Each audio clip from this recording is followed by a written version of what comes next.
segunda parte, nós ainda vamos continuar falando de reações associadas a hidrocarbonetos, porém agora a gente vai trabalhar com hidrocarbonetos insaturados e alguns ciclos que não são o benzeno. Né? O benzeno, embora seja um ciclo, e depois vocês vão entender por que essa palavra embora seja um ciclo, ele é estável. Ou seja, os ciclos não têm tanta estabilidade assim. Agora, o benzeno, por conta da sua ressonância, por conta da geometria bem estável, ele é um composto naturalmente diferente de uma coisa que tem dupla qualquer. Então, o nosso objetivo nas adições é entender onde uma molécula orgânica é atacada nesse processo. Tá? Então, aqui tem um desenho bem tosquinho para a gente lembrar o que é uma ligação π. A ligação π ela é formada, na verdade, por uma interposição de orbitais. Toda ligação é feita por sobreposição de orbitais. Só que a sobreposição dos orbitais ela pode acontecer de maneira frontal ou de maneira lateralizada. Tudo vai depender da orientação dos orbitais. A ligação π, em especial, ela é sempre lateralizada. E isso, em termos de orbital, torna essa ligação mais fraca do que a sigma. Ou seja, é mais difícil romper uma ligação sigma, porque ela é mais estável, do que uma ligação π. A interação, nesse modelo que a gente usa para poder explicar, né, a ligação π, a gente admite que a estabilidade da ligação está muito associada ao quanto os orbitais interagem. Quando os orbitais interagem de forma frontal, a interação é mais intensa, ela é mais favorável, e aí a ligação fica mais forte. A ligação π não. Então você tem uma ligação aqui mais fraca, passível de ser rompida, e além disso, o fato dessa ligação estar sendo feita junto com a sigma, torna as duplas ou triplas centros para serem atacados. Né? A gente, de maneira geral, escreve assim, ó, duplas ou triplas são centros de alta densidade eletrônica. De novo.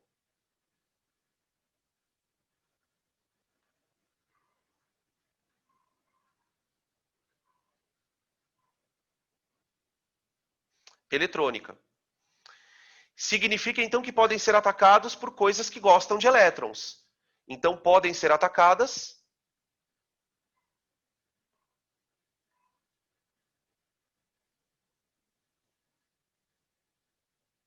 por eletrófilos.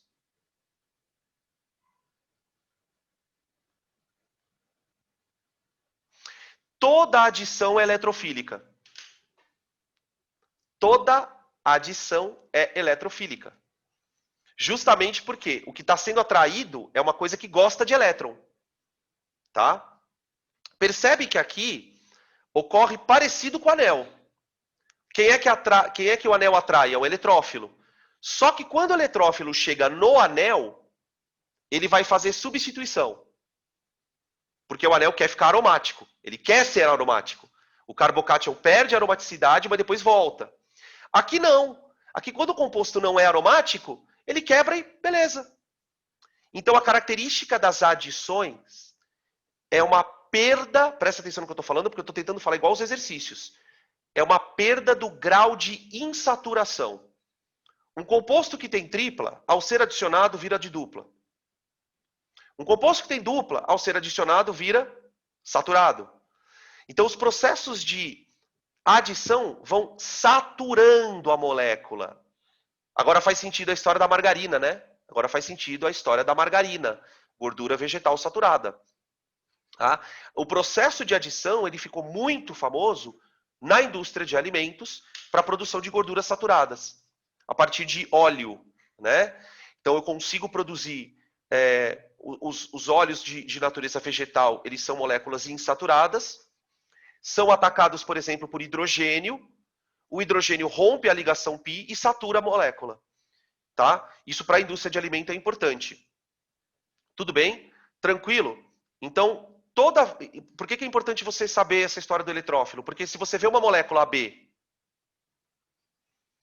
que vai atacar uma dupla, você sabe que quem vai atacar é a parte positiva, já que ela vai ter atração pela ligação, tá bom? E aí eu vou mostrar para vocês o esquema geral desse negócio. Tá? Podem tirar print aqui.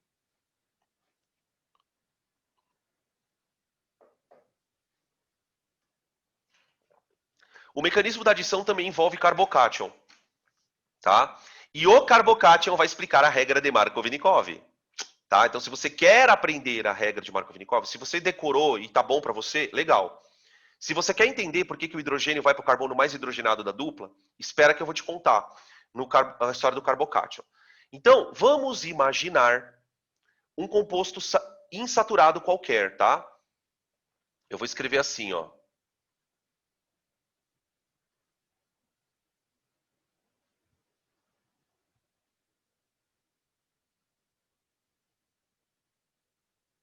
Pronto. Tá? Coloquei uma dupla, que é o nosso sítio ativo. Lembra que a gente falou isso na primeira aula, né, nos conceitos gerais. O que é um sítio ativo? É uma região da molécula que vai ser atacada. Então, assim, tudo que você está vendo que não é dupla, não vai sofrer nada, nada. O esqueleto da molécula é preservadíssimo. Então, tipo assim, se você tem um metil aqui, ó, vai continuar metil. Se você tem um anel aromático aqui, vai ficar anel. O negócio é aqui, ó. Tá? Então, isso é uma coisa que às vezes confunde o aluno, porque a gente está muito. A ideia que a gente tem de reação, quando você vem lá da inorgânica, é uma mudança brusca, né? Ácido, base, vira sal. Aqui não. Aqui a molécula continua inteira, ela vai perder uma dupla, vai ganhar um grupinho funcional, mas o esqueletão dela intacto, tá bom? E aí eu vou reagir com uma coisa do tipo AB. Tá? Vamos imaginar então que esse AB ele tenha uma região com baixa densidade eletrônica e uma região com alta densidade eletrônica. Tá? Primeira etapa, formação do carbocátion. Formação do carbocátion. O A vai atacar um dos dois carbonos. Presta atenção. Um dos dois carbonos. Tá? Eu vou escolher um aleatoriamente aqui. Porque daqui a pouco a gente fala da regra. Então eu vou atacar o A, eu vou fazer o A atacar este carbono aqui, ó. Só que para o carbono, vamos chamar esse carbono de C1 e de C2, tá? Para ficar mais fácil. Então o eletrófilo A vai atacar o C2. Só que para o C2 se ligar a A, ele vai ter que perder a π. Certo? Quando ele perde a π, esse carbono C1 vira um cátion. Ele fica positivo. Então você tem isso aqui, ó.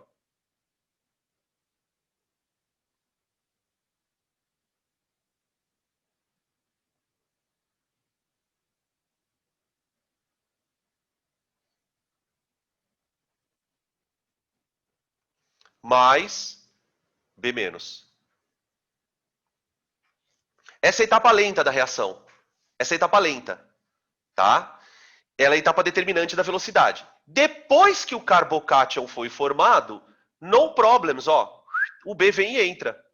Então, o carbocátion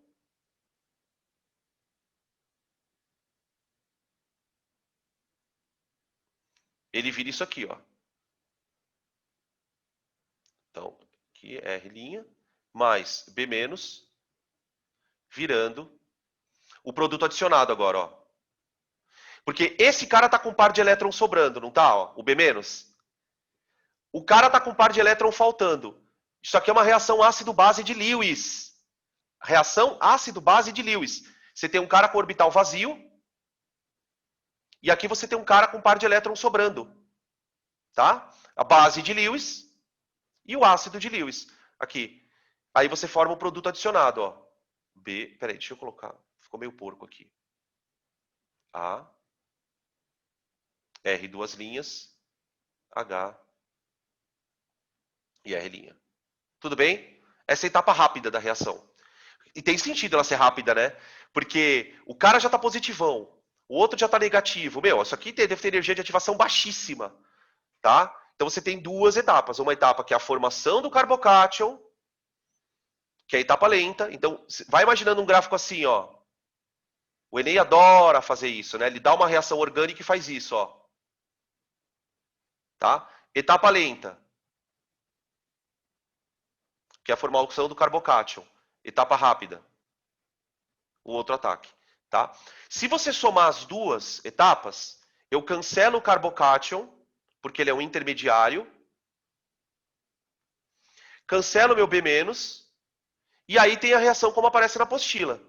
R, C, dupla O, dupla C, R duas linhas, H, R', mais AB, dando R, C, C, R duas linhas, H, R'. Aqui perdeu a dupla, né? Ó. E aí você tem, o primeiro que entrou foi o A, e o segundo que entrou foi o B. Se o A atacasse o carbono 1, o B entraria no 2. Isso vai depender de uma questãozinha que daqui a pouco a gente comenta. Ou seja, você pode ter isômeros. Pode ter isômeros. Você pode ter um produto BA, como vocês estão vendo aqui, ou AB. Tá? Beleza? Tranquilo? Dúvidas até aqui? Bom, assim como a gente fez na substituição, o que diferencia as adições é quem é o AB. Quem é o AB? Então, o AB ele pode ser halogênio, tananã, tananã. Só que o processo é absolutamente o mesmo. Tá bom? Beleza? O que a gente vai fazer então? Exemplos. Vamos pegar exemplos disso aqui. Tá? Podem tirar print.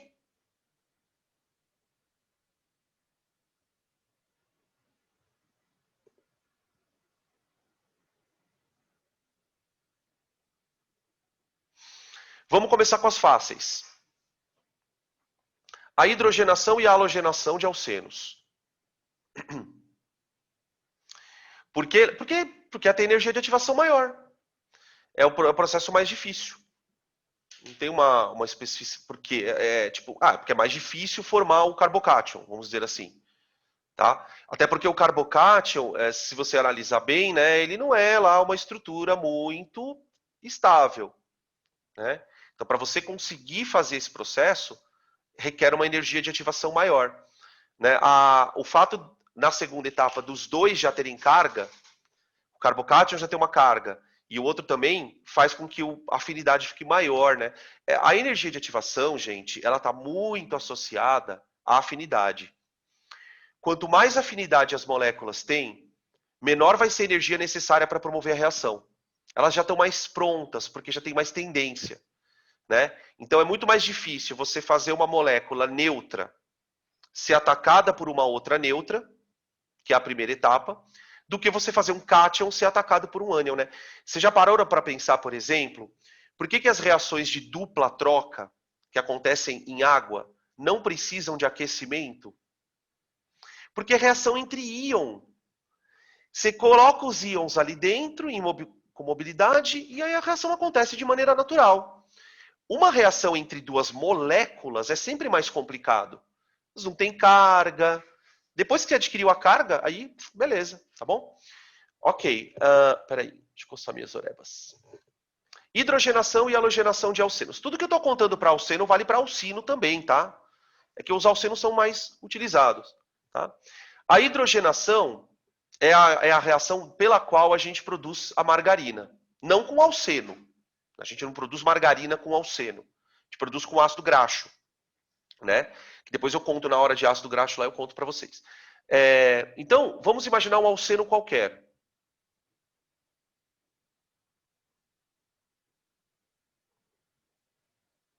Aqui, temos um alceno.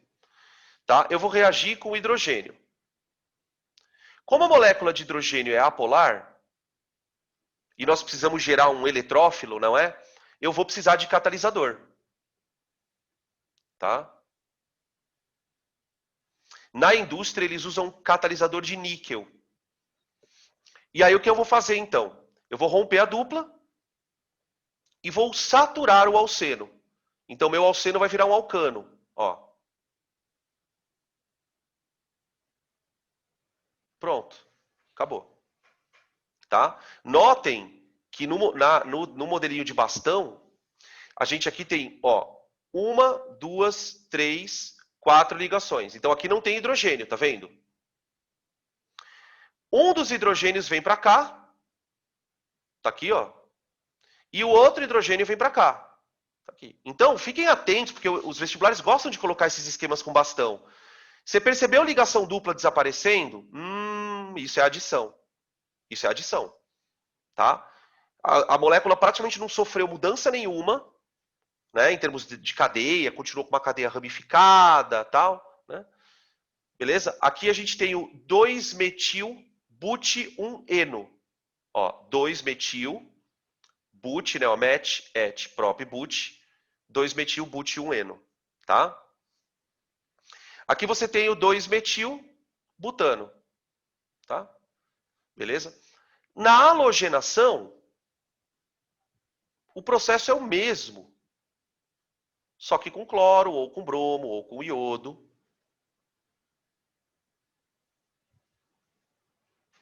Cloração. Tá? Também com catalisadores. Aí eu vou formar isso aqui, ó. Perdeu a dupla, né? Um cloro vai entrar aqui. E outro cloro vai entrar aqui. Aqui. Tá? Beleza? Esse aqui você tem 2 cloros, um no carbono 1 e um no carbono 2. E ainda tem o metil. Tá? 1,2 de cloro, 2 metil, butano. Tá? Esse tipo de composto, os exercícios se referem a eles com o nome de dialetos, porque tem 2 hidrogênios vicinais, ou seja, vizinhos. Dialetos vicinais. Então ele fala assim, os alcenos podem ser usados para a produção de dialetos vicinais por meio de reações de adição. Você já entendeu o que significa. Tá? Uma das coisas que é meio chato na orgânica é o vocabulário, né? Os textos com essas palavras mais complicadinhas. Sem problema nenhum aqui, certo? Tranquilo? Podem printar.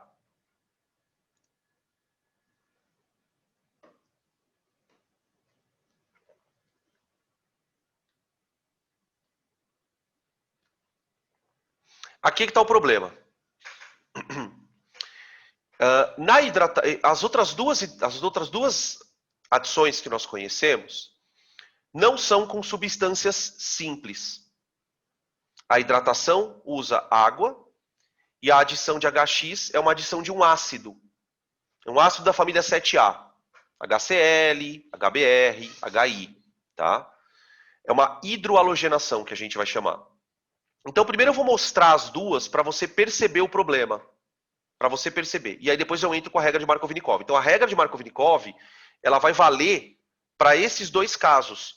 E não para o caso da halogenação e da hidrogenação. Tá? Então, vamos lá. Eu vou pegar... Primeiro eu vou pegar uma molécula simples, para você sentir o naipe da coisa. Vamos pegar uma molécula de eteno.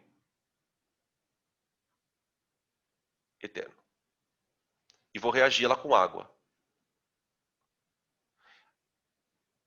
Tá? Diz para mim uma coisa aqui. Quem é o eletrófilo da água?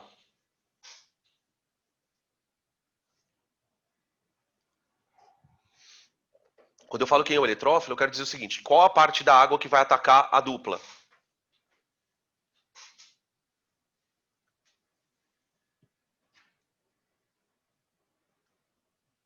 O H, boa. Então o hidrogênio entra primeiro.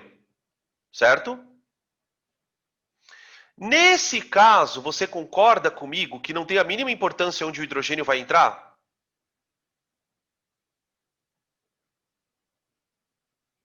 Ó o carbocátion. Se o hidrogênio entrar no carbono C1, o carbocátion fica no carbono 2 e vice-versa. Então aqui eu coloquei o hidrogênio atacando esse carbono.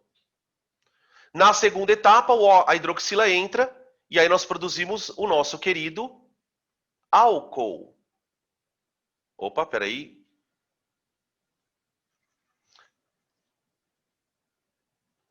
Essa reação aqui, gente, ela é mega importante para a indústria química.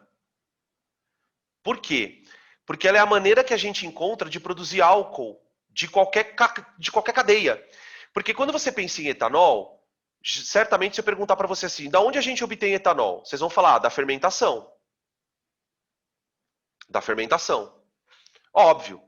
No Brasil, você tem a cana-de-açúcar, você tem solo, você tem clima, você tem toda uma estrutura para produzir. Agora, se eu quero produzir um álcool de 5 carbonos, eu não tenho que fermentar. A fermentação ela produz o etanol. Se eu quero produzir uma cadeia, um álcool de 4 carbonos, um álcool de cadeia ramificada, eu consigo produzir a partir do petróleo.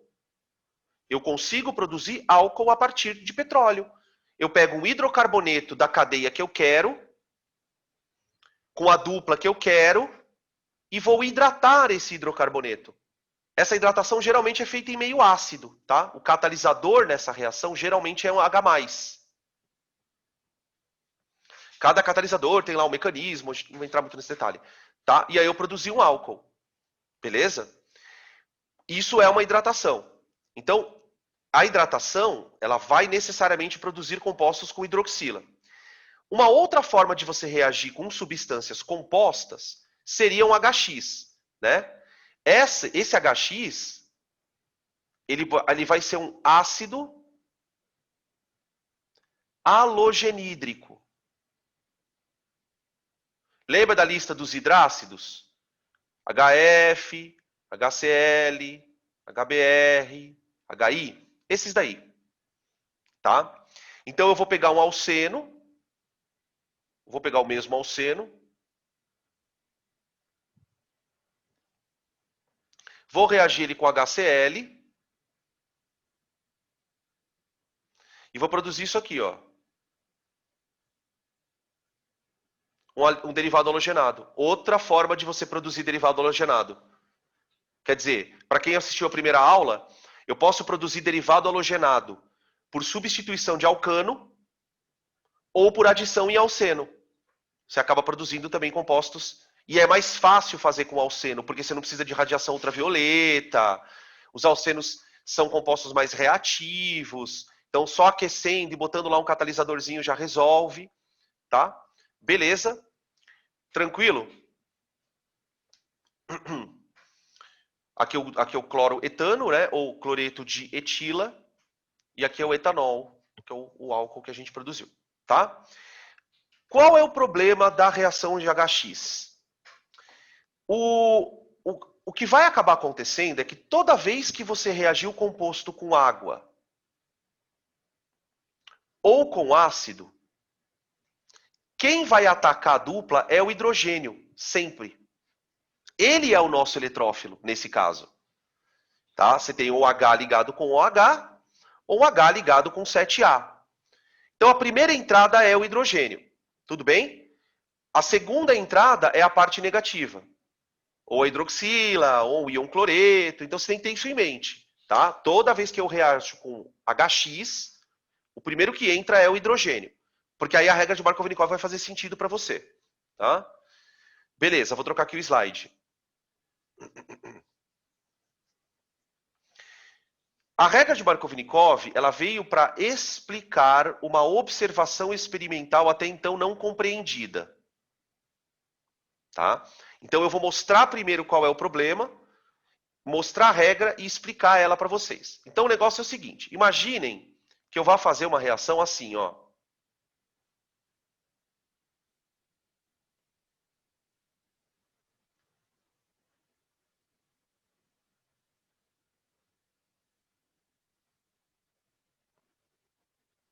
Pronto. Tá? Eu vou pegar esse composto e vou reagir com HX. Eu tenho um carbono 1 e um carbono 2 para ser atacado. Certo? Quais são as possibilidades? O hidrogênio pode atacar o carbono 1,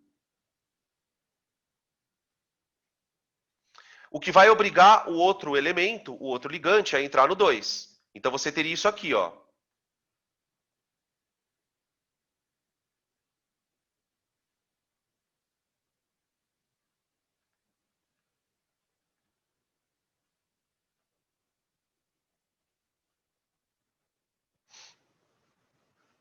Esse seria um produto. Certo? Caso o hidrogênio ataque o primeiro carbono. Beleza. A outra possibilidade é o hidrogênio atacar o segundo carbono. O que vai obrigar o ligante a entrar no carbono 1. Então você vai ter isso aqui, ó.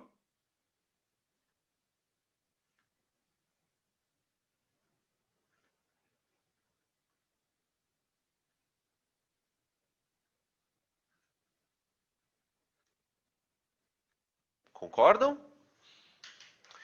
E para nossa surpresa, não tanta surpresa assim, não é um evento aleatório. Você não vai produzir metade, metade. Você não vai produzir 50% das moléculas de um jeito, 50% do outro. Muito pelo contrário. As observações mostram que um deles é produzido numa quantidade bem maior que o outro. Tá? Esse produto que é produzido numa maior quantidade é o chamado produto Markovnikov.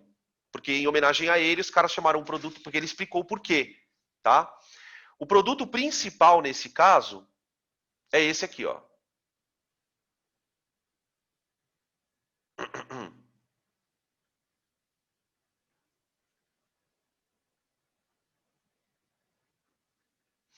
O que significa isso? Ele vai ser produzido numa quantidade bem maior do que o produto secundário.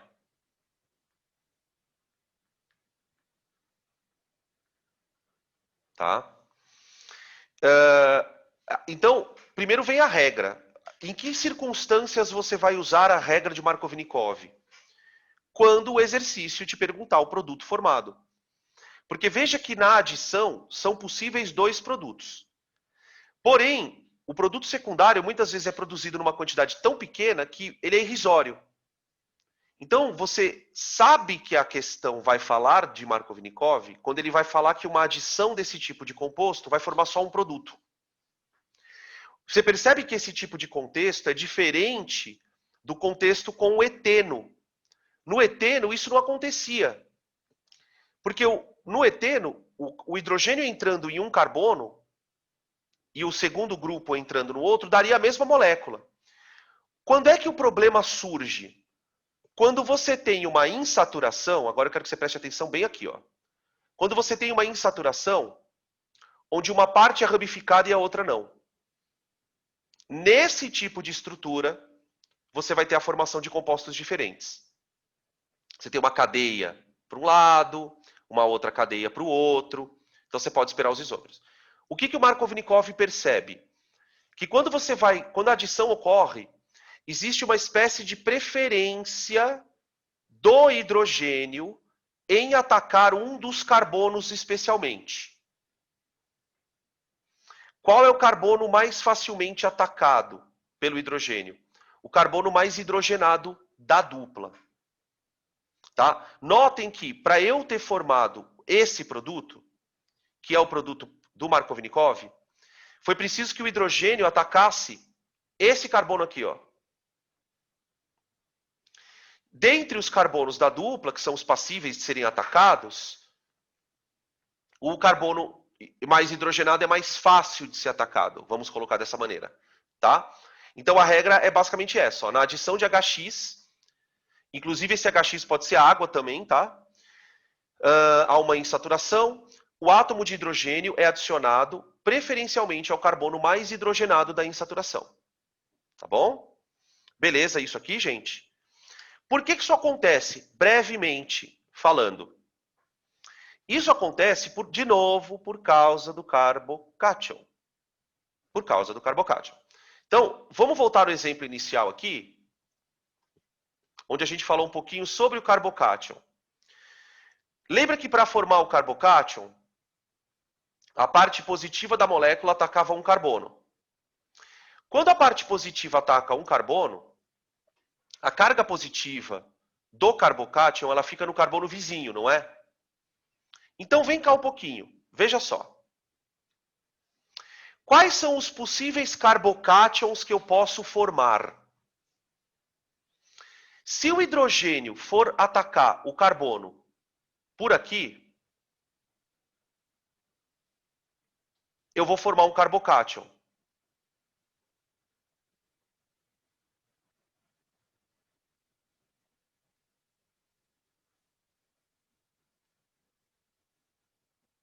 Aqui, 3, né?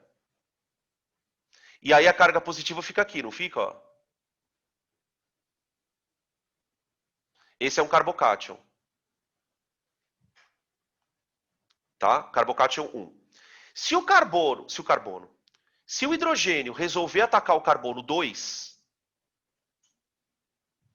a carga do carbocátion vai ficar no carbono 1. Então você forma um outro carbocátion.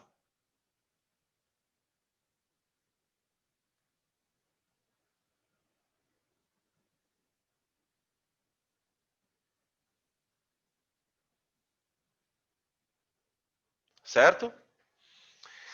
Qual a diferença entre esses dois carbocátions? Esse carbocátion aqui ele é um carbocátion secundário. E esse carbocátion é um carbocátion terciário, por causa da carga onde ela está localizada, né?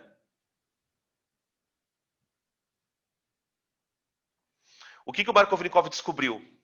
Que o carbocátion terciário é mais estável.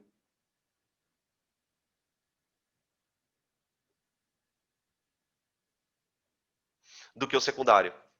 Então, o hidrogênio, na verdade, é como se ele falasse assim, eu vou atacar um carbono e depois eu vou virar um carbocátion. Eu quero virar o carbocátion que for melhor para mim. Então, para eu formar um carbocátion melhor, eu preciso atacar o carbono de tal maneira que a carga positiva fique nessa posição.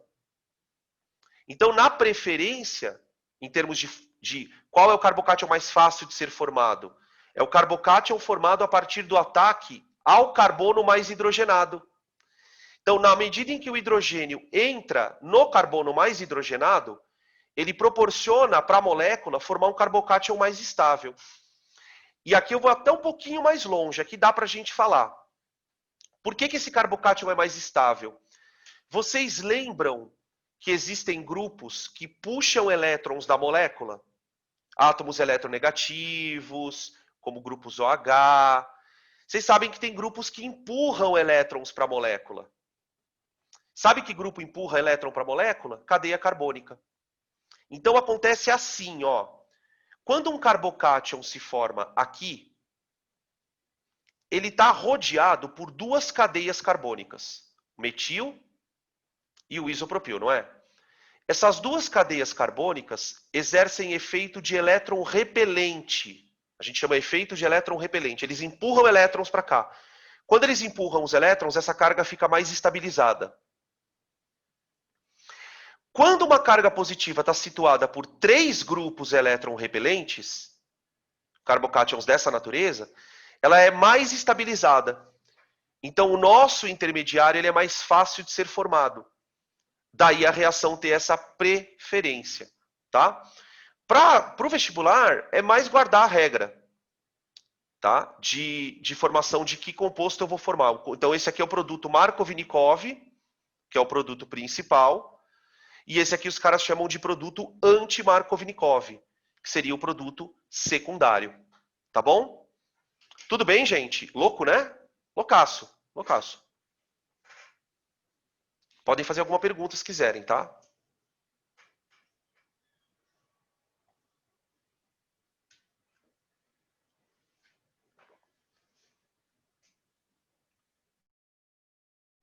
Vou trocar aqui o slide.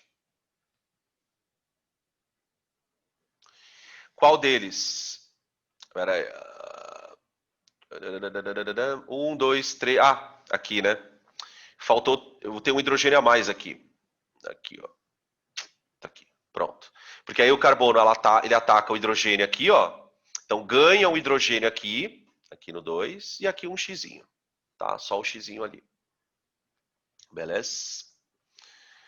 Tudo bem? Acho que era esse, né? Acho que era esse. Eu botei um hidrogêniozinho a mais. Ok, vou trocar aqui então.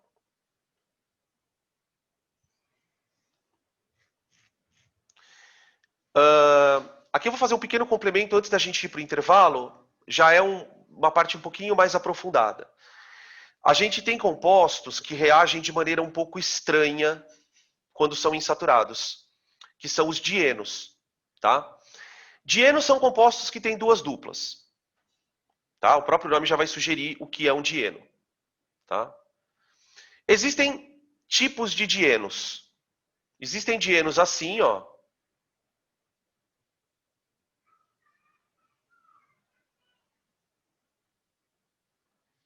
Tá? Onde as duplas estão muito pertinho uma da outra. Tá? Existem dienos assim, ó.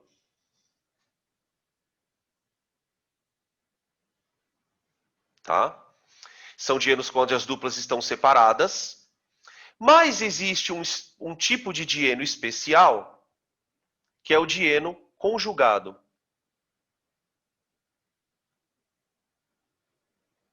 Aqui. Isso aqui é um dieno conjugado. Tá? Dienos conjugados, eles são dienos onde as duplas estão intercaladas por uma simples. Então, esse aqui é o dieno conjugados.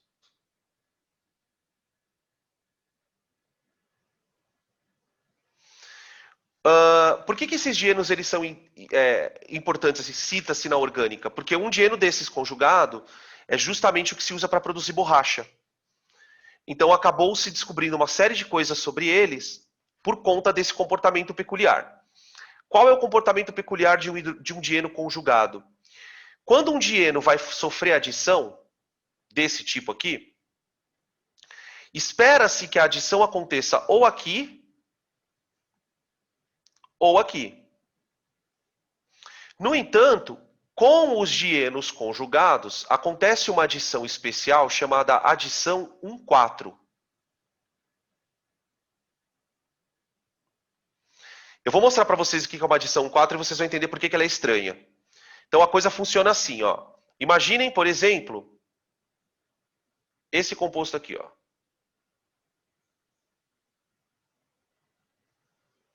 O butadieno. Espera aí. Pronto. Faltou uma duplinha aqui. O butadieno. Aí eu vou reagir ele com cloro. Tá? Olha o que vai acontecer com ele.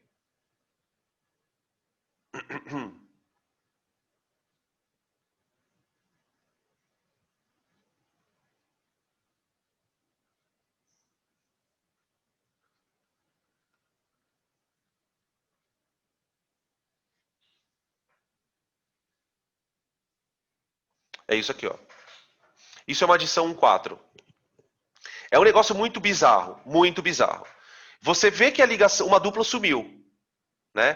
Porque houve uma adição. De fato, uma ligação π foi quebrada, mas a pergunta é, qual ligação π foi quebrada? Percebem?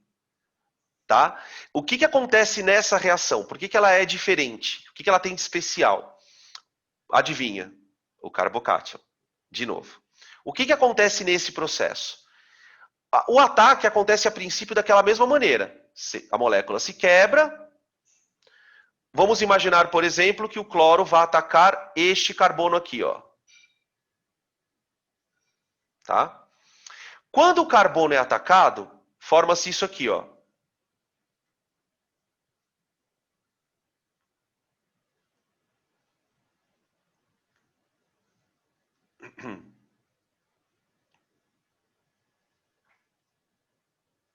Opa, perdão. Que já não tem mais a dupla, né? Espera aí, 1, 2, 3. Ah, tá. Isso aqui. Tudo bem? O que acontece? Tá vendo essa dupla aqui? Essa dupla entra em ressonância, essa ligação, essa carga positiva, perdão, ela entra em ressonância com a dupla. O que acontece aqui é que essa dupla troca de lugar e a carga positiva migra para cá.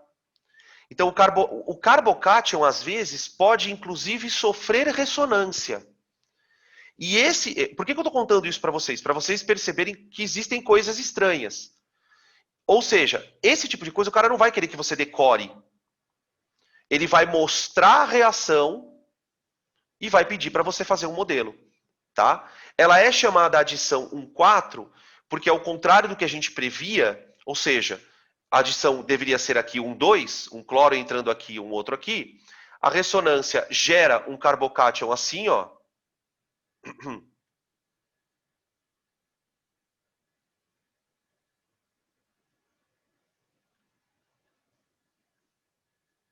Aqui.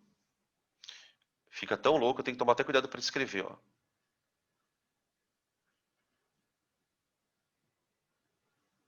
Olha a carga onde ela ficou. E aí o segundo cloro, que vai atacar o carbocation, ataca isso aqui. Então pode acontecer a reação 1,2? Pode. Mas pode acontecer a reação 1,4. Tá? E sabe o que é o mais bizarro? Como é que se controla isso? Temperatura. Temperatura. Dependendo da temperatura, você consegue fazer uma adição 1,2 ou uma adição 1,4. Tá?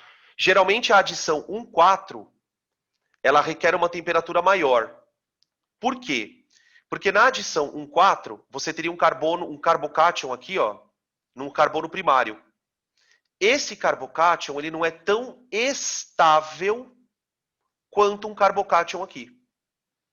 Então, para acontecer a 1,4, você tem que controlar as condições, tá? Tudo bem, mas percebem que o mecanismo ele continua sempre sendo o mesmo, né? Com essas dificuldades de carbocations estranhos, preferem as cargas positivas têm uma certa preferência, né? Por que o Markovnikov foi importante? Porque a partir do que ele descobre, você consegue desvendar todos os mecanismos que a gente está mostrando aqui, tá? Então, para a produção de polímero, para a produção de borracha, de plástico, um monte de outras coisas. Tudo bem? Beleza. Podem tirar o print.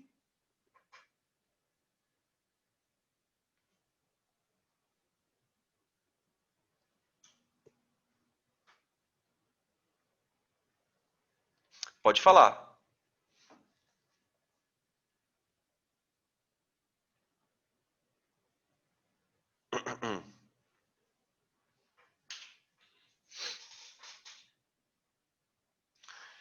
Diga.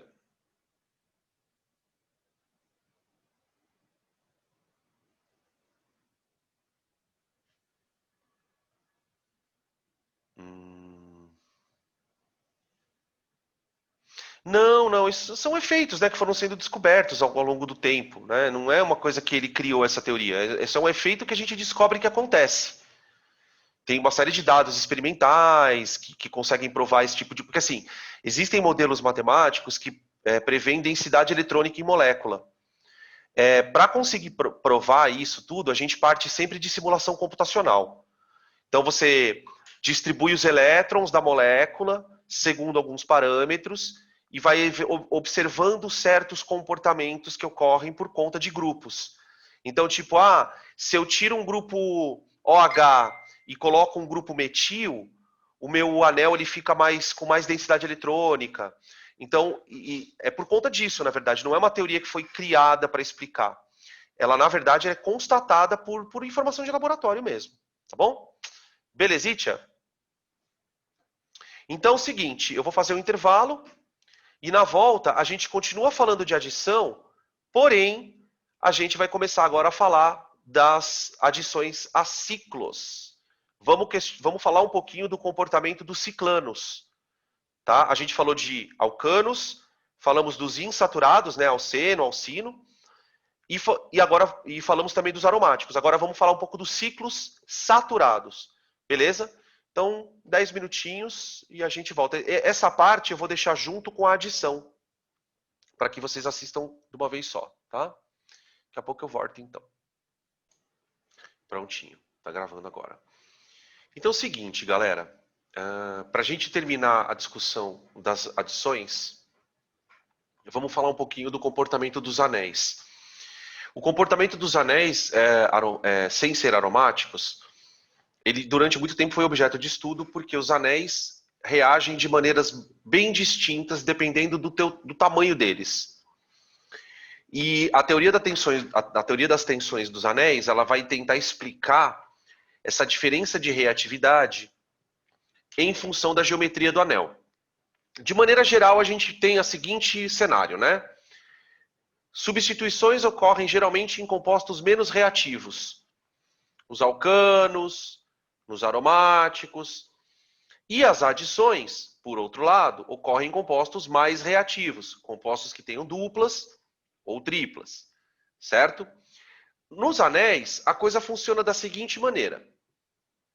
Vamos começar pegando, por exemplo, um anel de 3 carbonos. Tá? Quando eu faço uma halogenação do ciclo propano, então eu vou fazer uma halogenação, tá? Eu vou obter esse composto aqui, ó.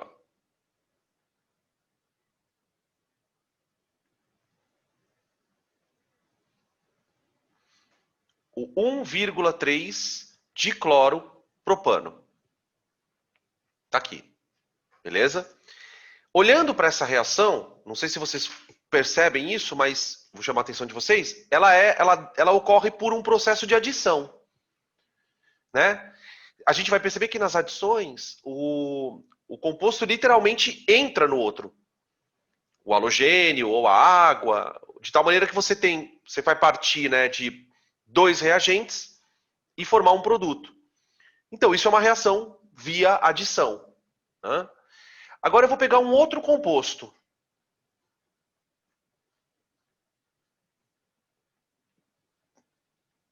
O ciclobutano. O ciclobutano, quando reage, ele vai formar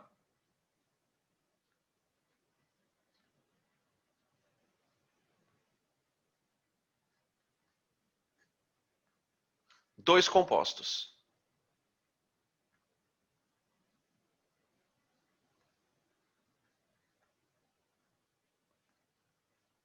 HCl. Tá? Nesse processo, o composto produzido em maior quantidade é esse aqui.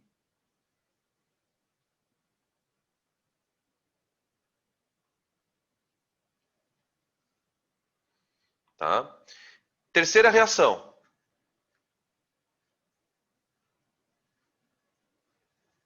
Agora eu vou fazer com o ciclo pentano. Já com o ciclo pentano, a situação é a seguinte.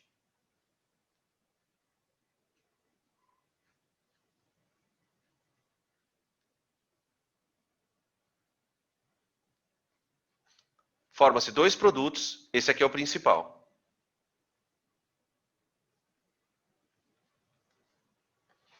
Tá? Terceira reação.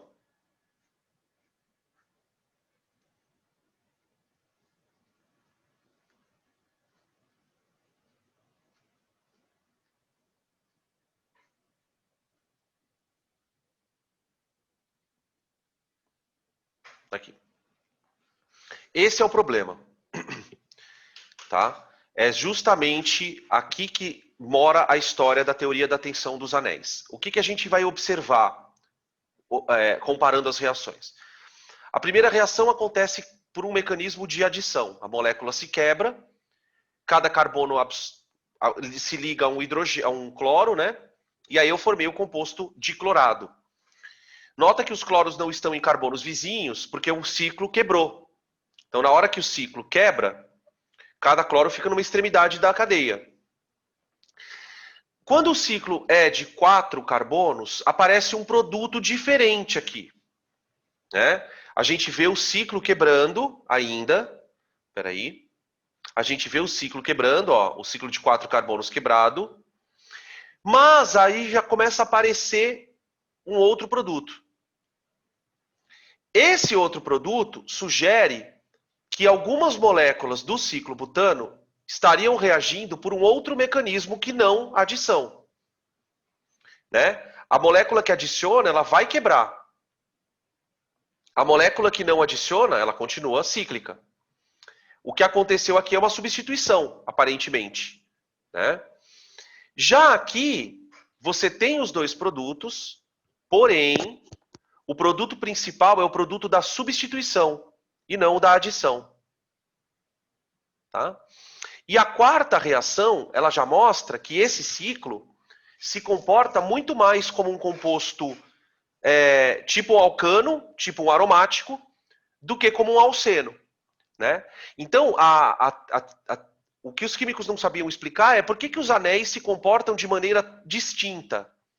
Pô, eles são anéis, são ciclos, são saturados, por que se comportarem de maneiras distintas?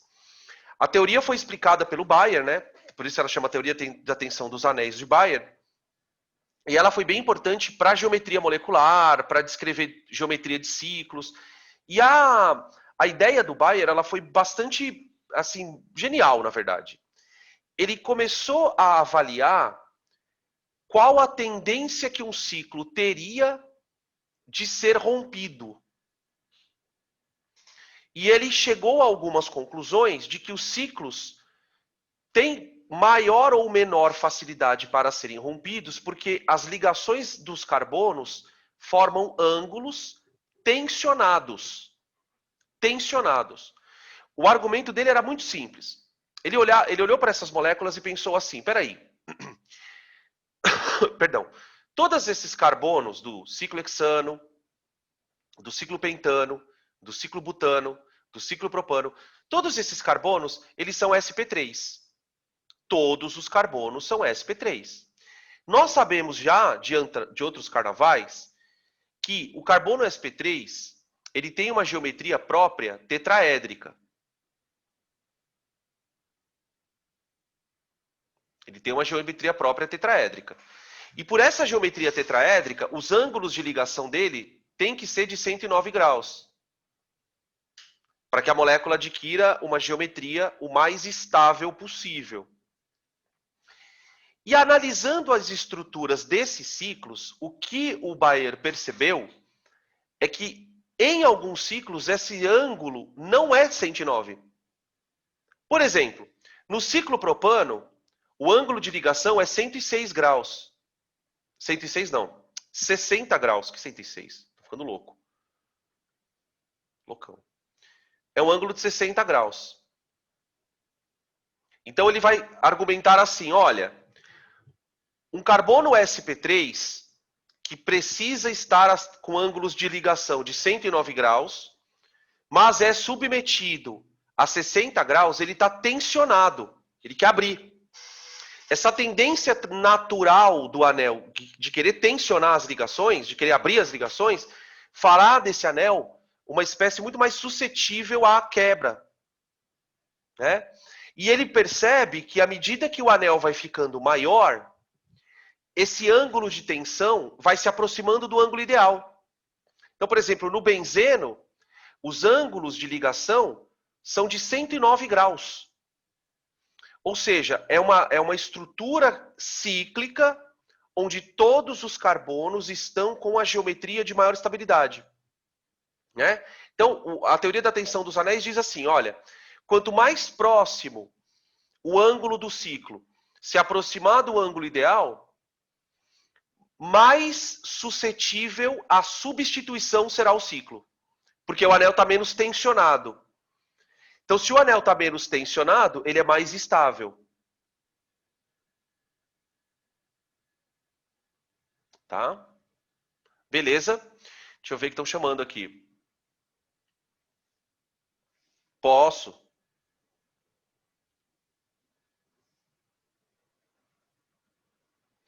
Quanto maior a diferença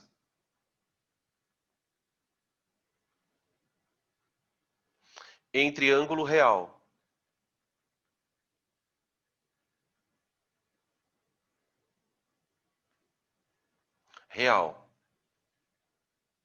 o ângulo real seria o ângulo que ele está no ciclo. O ângulo dos carbonos do ciclo propano, o ângulo dos carbonos do ciclo butano. Quanto maior a distância entre o ângulo real e ideal, mais reativo é o ciclo.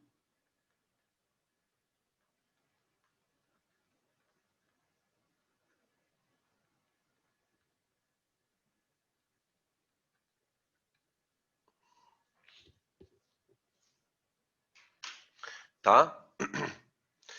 E o mais interessante, que acabou depois rendendo o prêmio Nobel para ele, é que ele calculou a energia de tensão do ângulo. O cara calculou a energia de tensão desses ângulos. Eu vou mostrar para vocês aqui um quadro que mostra isso. Aqui. Podem tirar print aqui, tá?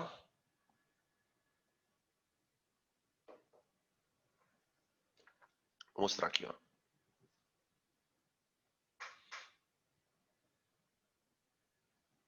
Aqui. Esse quadro aqui é a energia de tensão do anel, ó. Esse aqui são as tensões dos anéis, tá? Depois eu até conto para vocês como que ele calculou. Cara, vocês não vão acreditar. Já conto, tá? Vamos só primeiro olhar para primeiro aqui a tensão. Então aqui você tem a tensão do anel do ciclo propano, a tensão no anel do ciclo butano, a tensão no ciclo pentano, a tensão no ciclo hexano e até no heptano, tá? Por que a tensão no ciclo hexano é zero? Porque o ciclo hexano foi usado como parâmetro. Como ele era o anel mais estável, ou seja, ele era o único que reagia por substituição, ele falou, bom, esse cara é o cara estável, então eu vou atribuir a ele a energia zero, tá? Como é que ele fez esses cálculos? Ele pensou assim, primeiro eu quero fazer uma reação onde eu quebre o anel. Então ele pensou, vou pegar o anel e queimar. Quando eu queimo um composto, ele vira CO2 e água, não é? Então olha o que ele fez. Ele pegou, por exemplo, vou calcular a energia de tensão do ciclo propano. Tá? Então ele pega a entalpia de combustão, ele vai lá, queima o composto e produz um ΔH. Aí ele pega esse ΔH e divide pelo número de carbonos do anel. Então no ciclo propano eu tenho 3 carbonos, então ele pega o ΔH e divide por 3. Isso aqui é a energia de queima liberada para cada carboninho que sai do ciclo, tá? Ele fez isso para todos os hidrocarbonetos, tá? Fez todos para todos os hidrocarbonetos. Beleza. E aí ele comparou essas energias de queima de grupo CH2 com a energia do ciclo hexano. Por essa comparação de energia, fazendo alguns cálculos, que eu não vou entrar nos detalhes, ele chegou nesse valor aqui. Tá? Ele pega a entalpia por grupo CH2 e compara essas entalpias com a entalpia do grupo CH2 do ciclo hexano. Faz umas continhas ali e chega nesses valores. Tá? O que a gente vai perceber? Quanto mais próximo do ciclo hexano, menor é a tensão no anel. Sendo menor a tensão no anel, mais difícil é para ele quebrar. Tudo bem? Beleza? E isso já caiu na forma de esquemas, né? Tipo, não que você soubesse esse tipo de detalhe. É que nem eu falei para vocês, é muita informação e na hora da prova, muitas vezes, você não vai precisar usar muito disso, não. Tá? Posso trocar aqui? Para a gente encerrar a parte de adições, vamos falar de uma aplicação prática super importante, que é a produção de polímeros. Né? Diferentemente dos cursinhos, em que você tem uma aula para falar de polímeros, a gente vai fazer diferente. A gente vai inserir os polímeros em 2 momentos. Um deles é o momento das adições. Tá? Bom, para a gente poder falar de polimerização, vamos definir polímero. Né? Seria interessante a gente começar com essa observação. Um polímero, gente, nada mais é do que uma molécula grande. Ele é uma macromolécula. Essa macromolécula, ela é formada por reações de encadeamento. Tá? Você tem os polímeros de origem natural, como proteína, né? Que é um exemplo de polímero sintetizado por organismos. Você tem os polímeros artificiais, como o nylon, o poliéster, enfim. A ideia é você pegar moléculas e encadeá-las. Tá? A polimerização por adição, ela tem basicamente por mecanismo reações de adição. Ou seja, para você produzir um polímero, as moléculas que vão sofrer o encadeamento têm que ser moléculas insaturadas. tá? Então, na polimerização por adição, os monômeros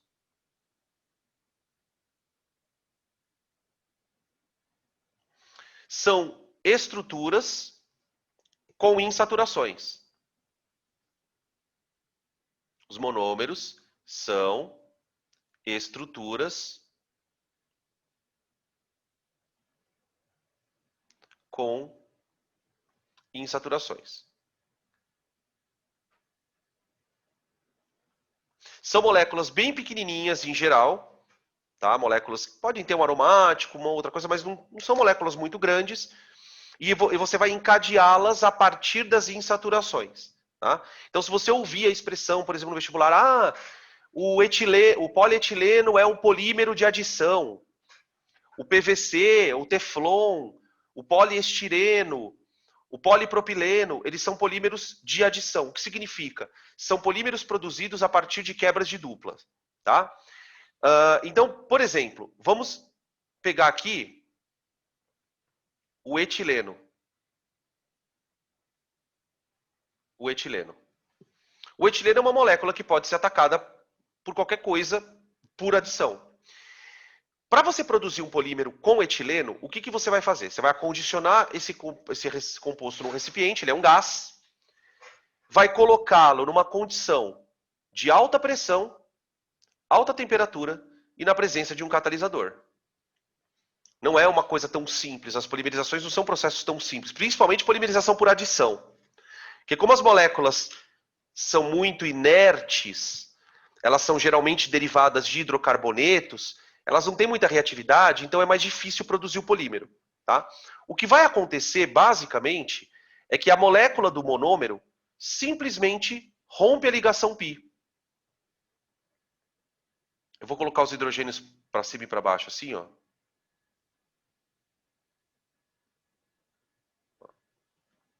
Tá? Só que esse processo ele é feito de maneira simultânea com várias moléculas. Então as moléculas começam a se quebrar lá dentro, começam a formar espécies reativas, e essas espécies reativas vão reagindo entre si. Então uma molécula de etileno gruda na outra, e aí você forma uma cadeia de etilenos. Né? Na polimerização, surge aquela representação bem característica, né? Você pega aquilo que se repete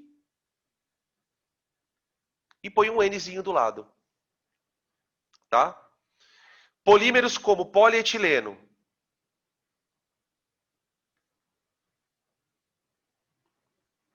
O polipropileno.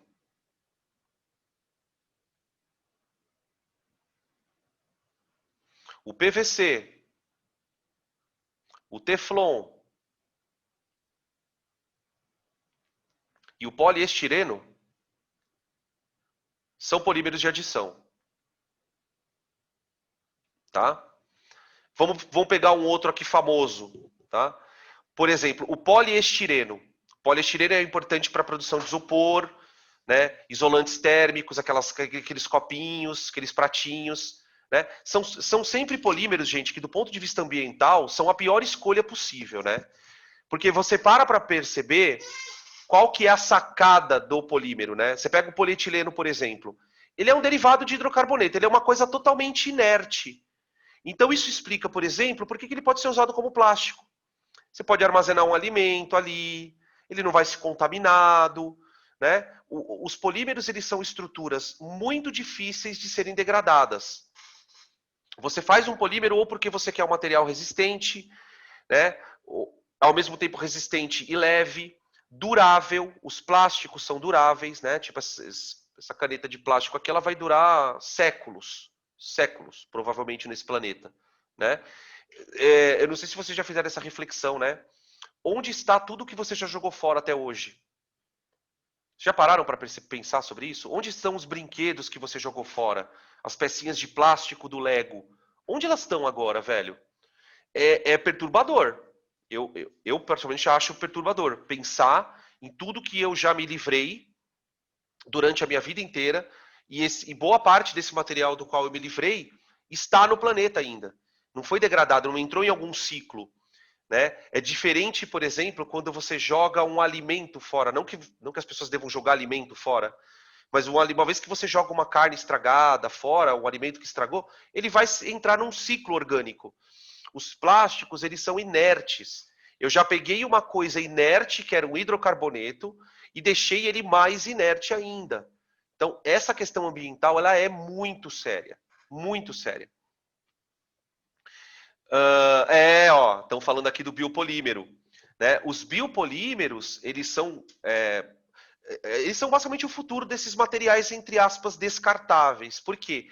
Você pode, a partir de um biopolímero, você pode produzir a partir de amido, você pode produzir a partir de bagaço de cana, tem um monte de formas de fazer. O biopolímero, ele tem a vantagem de degradar. Então, você pode, por exemplo, usar um saquinho descartável, um saco meio de papelão, que quando molha ele dissolve. Essa é a grande vantagem dos biopolímeros. Tá?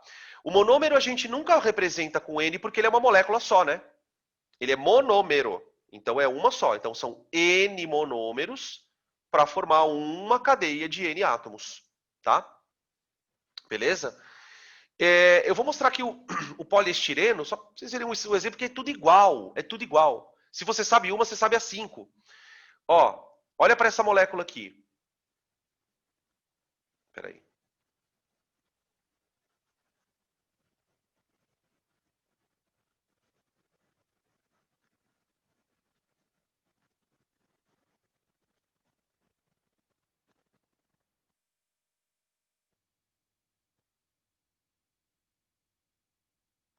Ó. Essa molécula é bem famosa também, tá? O nome usual dela é vinilbenzeno. Tá? Vinilbenzeno. Também conhecido como estireno. Estireno. Aí vira o poliestireno. Tá? A parte que vai polimerizar da molécula não são as duplas do anel. Lembrar que elas não são reativas. Anel substitui, né? Anel não adiciona, anel substitui. Então a polimerização acontece aqui igualzinho ao polietileno. Então você teria isso aqui, ó. Vocês percebam que as polimerizações por adição não geram subprodutos. É só o polímero. É só o polímero. Você não gera mais outra coisa. Porque o mecanismo é mecanismo de adição, né? As adições não têm essa característica de gerar uma outra molécula. E aqui você tem o poliestireno. O que vai... e aí o interessante, que inclusive caiu recentemente na prova do domingo, né? É que essas cadeias do polímero, elas interagem. Por exemplo, as cadeias do poliestireno interagem por forças de dipolo induzido. Porque tem um anel aromático aqui. Então, essas interações vão dar para o polímero ou mais resistência, ou mais flexibilidade, ou mais isolamento térmico. Vai depender das interações de cadeias laterais.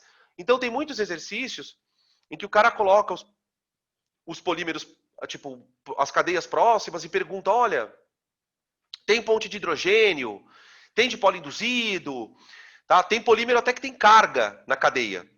Então ele pode interagir por íon dipolo, enfim, aí vai depender da criatividade do examinador, tá? Beleza? Tudo bem? Eu vou mostrar para vocês uma figura aqui com algumas moléculas também. Podem tirar print aqui, gente, por favor.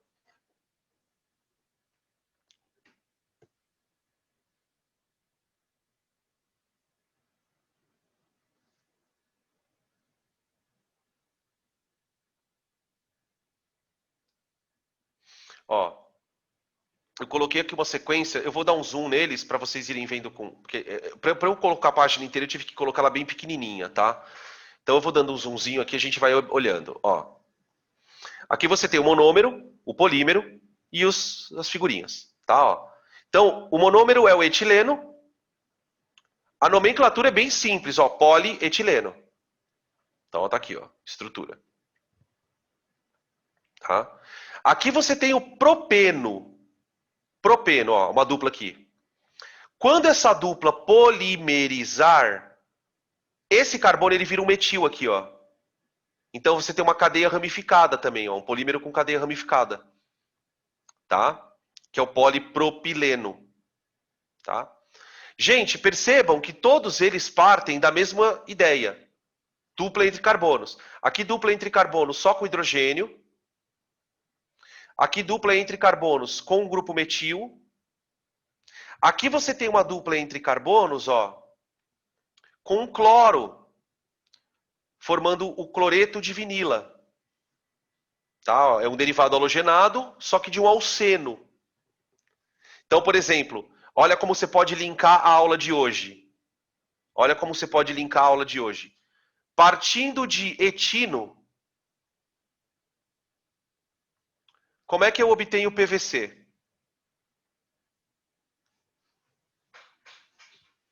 Alguém responde aí para mim. Partindo de etino, como é que eu obtenho isso aqui, ó?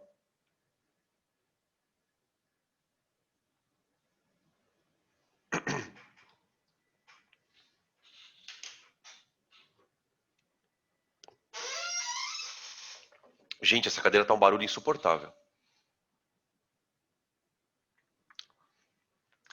Primeiro eu vou reagir com HCl.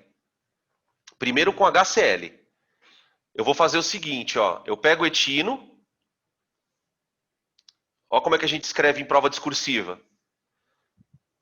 Etino com HCl. Fazer uma adição. Para virar isso aqui, ó. Pronto. Isso é uma adição. Acabou. Não precisa nem se preocupar com regra de Markovnikov aqui, né? Tá? Aí sim você polimeriza. Aí você polimeriza. Ó.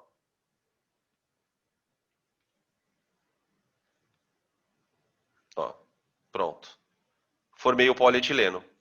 Então quer dizer, você parte de acetileno, que é um gás super utilizado na indústria, acetileno, e consegue chegar em PVC. Só com o conteúdo que a gente viu na aula de hoje, por adição. Eu adiciono um alcino, ele vira um alceno, um eno, né? Um composto com dupla, tá? E aí, depois disso, eu consigo polimerizar ele. O mais importante é que para você produzir o polímero, por exemplo, uma questão muito clássica sobre isso.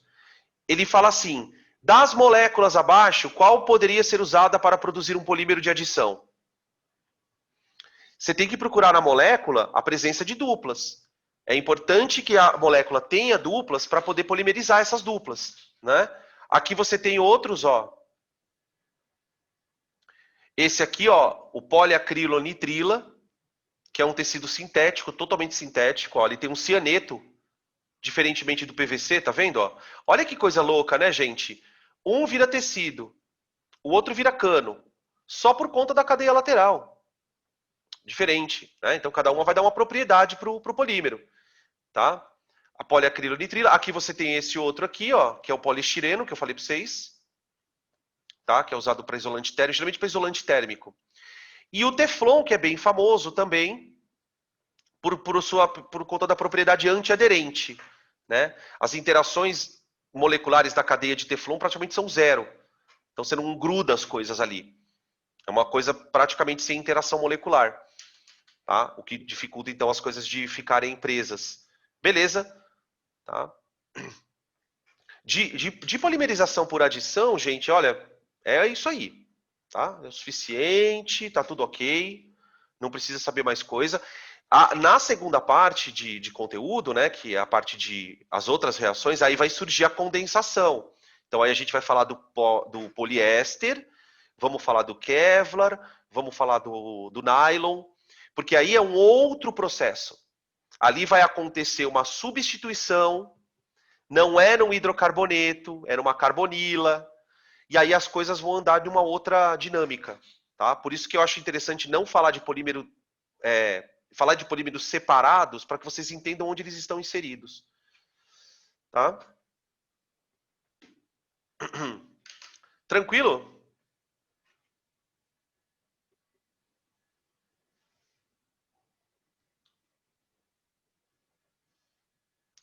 Perguntas aqui? Espera aí. Ah, tá. Agora que eu tô vendo aqui, adição. Adição, agora foi. Então tá bom. Ô, gente, peraí. Eu vou parar por aqui então, tá?